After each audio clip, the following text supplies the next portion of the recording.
Adani group के खिलाफ में एक जांच कमेटी बैठाया गया है, जो मुख्य सचिव की अध्यक्षता में एक जांच प्रतिनिधिमंडल वहां पे गोड्डा पावर प्लांट पे जांच प्रतिनिधिमंडल जाएगा। और सीएम है वो व्यापारी है, औपचारिक मुलाकात हो सकती, जब उसका यहाँ प्रोजेक्ट लगा हुआ है तो हो सकता है ना कि वो मुलाकात करेगा कट से। अडानी अंबानी, अडानी का मिलने का मूल पर्पस मुझे लगता है कि भाई जो सदन से जो पारित हुआ कि भाई एक कमेटी बनाने का, तो कमेटी जांच करे तो हमको राज्य को क्या मिल रहा है। वो तो भाजपा ही समर्थक है अडानी, राहुल जी, इसीलिए तो राहुल जी देखिए वो भाजपा कांग्रेस की बात नहीं, लेकिन अडानी जो है कि आप साम्राज्यवाद स्थापित करना चाहता है मोदी जी के आड़ में। देखिए मोदी जी बांग्लादेश जाते हैं तो वहां एक प्रोजेक्ट अडानी शुरू करता है, मोदी अगर रूस जाता है तो वहां एक प्रोजेक्ट शुरू करता है अडानी, मोदी जी अगर आपको जापान चला जाए तो वहां एक शुरू करेगा अडानी पावर प्लांट। कहीं ना कहीं उसके जाने का मेन पर्पस होता है कि वही अडानी के लिए आपका प्लेटफॉर्म तैयार करना। तो ऐसी चर्चा है कि अडानी एक और प्लांट यहाँ पे डालने जा रहा है। देखिए हम कोई भी प्लांट का हम विरोध नहीं करते हैं, लेकिन जनहित में उसका लाभ क्या है, राज्य हित में क्या है, देखना ये चीज को। राज्य हित में है, जनहित में है, उद्योगपतियों को तो लाना पड़ेगा। नहीं, इसी देखिए अडानी का विरोध नहीं कर रहा है, मोदी जी के पॉलिसी का विरोध हो रहा है कि आपने अडानी को, बहुत सारे आपके पास में उद्योगपति हैं, सिर्फ आप अडानी अंबानी और 5-7 उद्योगपतियों को ही क्यों ध्यान दे रहे हैं, और उसके लिए आप जनता का गाड़ी कमाई का पैसा आप माफ कर दे रहे हैं। क्या लाभ हुआ आपको अडानी और अंबानी से।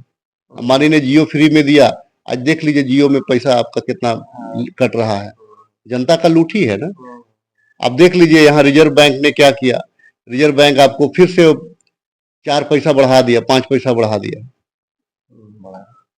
तो ये क्योंकि हजारों, कम से कम 2-4-5 हजार रुपया आपके अकाउंट में, आम आदमी के अकाउंट में भी रहता है, तो 19 रुपया 20 रुपया कट रहा है तो उसको पता नहीं चल पा रहा है, लेकिन हर निकासी पे इतना कट रहा है। बात को समझिए। तो ये अडानी अंबानी देश को चलाएगा तब तो फिर देश को तो फिर वो आर्थिक साम्राज्यवाद स्थापित हो जाएगा ना, फिर हमको अंग्रेजों को भगाने का क्या मतलब हुआ।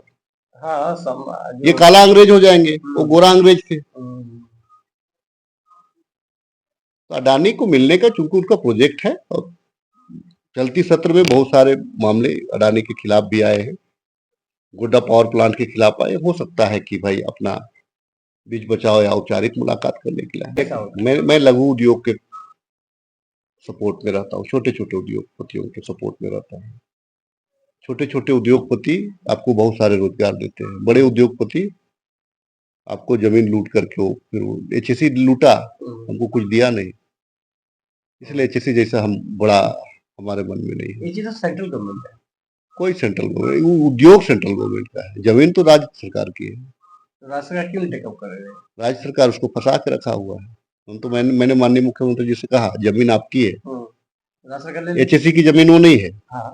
जमीन जब आप एचएससी अधिग्रहण कर रहा था, एचएससी के लिए जमीन अधिग्रहण तो उस टाइम बिहार सरकार किया था, मतलब तत्कालीन सरकार ने किया था, अभी भी तत्कालीन सरकार का ही जमीन है। लेकिन दुर्भाग्य अधिकारियों की देख लीजिए, वो उनकी मानसिकता देख लीजिए कि भाई आप लुका छुपी का जो उन लोगों का आंख मिचौली का जो खेल चलता है, आप ही का चीज को आप ही से खरीदवा रहा है लोग, क्योंकि उसमें कमीशन मिलता है लोग को, अधिकारीगण से। तो ये जमीन जो है मेरा इसीलिए कहना होता है कि भाई जमीन सरकार की है तो जमीन को आप पूरा एक्वायर कर लीजिए, सरप्लस जमीन को, और रैयत को बांट दीजिए, कुछ आप रख लीजिए, कुछ आप रख लीजिए, ताकि आपको ऑफिस वगैरह, राजधानी है तो ऑफिस वगैरह बनाने में काम आए। लेकिन सरकार अपने ही पैसा, अपने ही जमीन का अपने ही पैसा दे रहा है, ऐसे थोड़ी होता है। एचईसी को ही टेक ओवर क्यों नहीं कर रही है?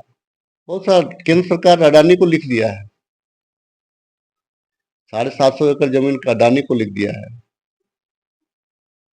कैसे करेगा? तो केंद्र सरकार देगी नहीं आपको पावर प्लांट को। तो हमारा कहना है कि जमीन आप मत दीजिए, सरकार ना दे उसको, अगर वो तो पूरा फैक्ट्री दे दे तो आप पैसा ले लीजिए।